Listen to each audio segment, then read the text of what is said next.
सौभाग्यशाली तोता। बहुत समय पहले की बात है।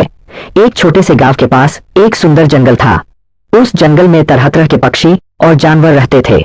उन्हीं पक्षियों में एक अनोखा तोता भी रहता था जिसका नाम चिरकू था। चिरकू को लोग सौभाग्यशाली तोता के नाम से जानते थे, क्योंकि जहां भी वह जाता वहां कोई न कोई चमत्कार हो जाता या किसी की किस्मत बदल जाती। गांव के लोग मानते थे कि अगर चिरकू उनके घर आ जाए तो उनके जीवन में सुख और समृद्धि आ जाती है। चिरकू हमेशा खुश रहता और अपनी मधुर आवाज में गाने गाता। लोग उसे फल और अनाज खिलाते और उसकी भलाई की कामना करते थे। चिरकू भी गांव के लोगों से बहुत प्यार करता था और जहां भी जाता खुशियां बांटता। एक दिन गांव में एक गरीब किसान जिसका नाम रघु था बहुत परेशान था। उसकी फसलें बर्बाद हो गई थीं और उसके पास खाने को भी कुछ नहीं था। वह दिन रात मेहनत करता, लेकिन किस्मत उसका साथ नहीं दे रही थी।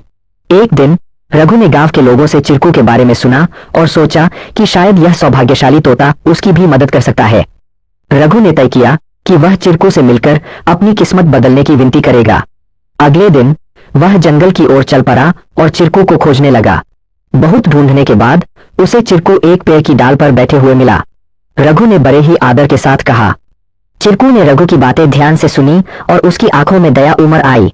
चिरकू ने अपनी चोंच में एक छोटी सी चमकती हुई पत्ती उठाई और रघु को देते हुए कहा, यह जादुई पत्ती है, इसे अपनी जेब में रख लो और जब तुम अपने खेत में काम करने जाओ तो यह पत्ती तुम्हारी किस्मत बदल देगी। रघु ने धन्यवाद कहा और वह पत्ती लेकर अपने घर लौट आया। अगले दिन वह अपने खेत में काम करने के लिए गया। जैसे ही उसने खेत में जुताई शुरू की, अचानक से बारिश होने लगी। उसकी सूखी जमीन हरी भरी हो गई और थोड़े ही समय में उसकी फसलें लहलहा उठीं। रघु की मेहनत सफल हुई और उसकी किस्मत सच में बदल गई। अब रघु के पास भरपूर अनाज था और वह फिर से खुशहाल जीवन जीने लगा। उसने गांव के लोगों को चिरकू की बुद्धिमानी और उसके द्वारा दी गई जादुई पत्ती के बारे में बताया।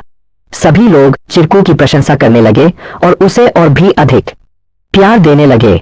लेकिन चिरकू ने रघु को एक बात कही थी, याद रखना, यह पत्ती सिर्फ तुम्हारी मेहनत का साथ देगी। अगर तुम मेहनत करना छोड़ दोगे तो यह भी अपना जादू खो देगी। रघु ने चिरकू की बात समझ ली और कड़ी मेहनत जारी रखी। धीरे धीरे उसकी स्थिति पहले से बहुत बेहतर हो गई। वह गांव के सबसे सफल किसानों में से एक बन गया। लेकिन उसने कभी यह नहीं भूला कि उसकी सफलता में चिरकू और उसकी मेहनत का कितना बड़ा हाथ था। कहानी से सीख।